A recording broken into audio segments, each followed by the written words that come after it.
কোরবানির সময় কখন?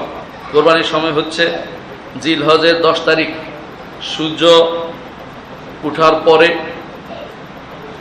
যখন চাষের সময় হবে তখন, অর্থাৎ চাষের সালাত আমরা যখন পড়ি তখন থেকে সেটা শুরু হবে।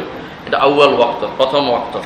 আর শেষ ওয়াক্ত হবে আবু হানিফা রহমতুল্লাহ নিকট 12 তারিখ সূর্য ডুবার আগ পর্যন্ত। বিশুদ্ধ মতে 13 তারিখ সূর্য ডুবার আগ পর্যন্ত, আইয়ামুত তাশরিকের শেষ দিন পর্যন্ত সেটা প্রলম্বিত। এই জন্য কোরবানি এগুলিতে করতে পারবে না। কেউ যদি কোনো এগুলিতে কোরবানি না করতে পারে তার কি বিধান? তিনি কি সদকা করবেন? অথবা কয়েকটা কাজ। 1 নম্বর হচ্ছে, একজন মানুষ কোরবানি কিনেছেন, সেটা হারিয়ে গেছে অথবা মরে গেছে, তার কি বিধান? আবু হানিফা রাহমাতুল্লাহ নিকট তাকে ওরকম একটা কিনে আবার দিতে হবে। অন্যদের মতে তার নিয়ত পার হয়ে গেছে, তার নিয়তের কারণে সেটা আর দিতে হবে না, সেটা তার জন্য সেটা আর দেওয়া লাগবে না, কারণ নিয়তের কারণে সে সব পেয়ে যাবে। হারিয়ে গেছে, কিনতে পারবে, তার সামর্থ্য যদি থাকেও, কারণ সে তো নিয়ত একটার সাথে সম্পৃক্ত করে ফেলেছে।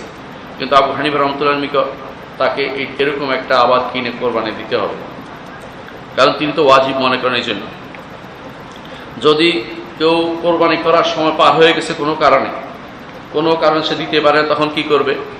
অধিকাংশের নিকট তিনি কোরবানি করবেন এবং এটাকে সদকা করবেন, অর্থাৎ সেটাকে সদকা করে দেবেন, সেটা খাবেন না। এভাবে বিভিন্ন বর্ণনা সালফ সালিহিন থেকে এসেছে।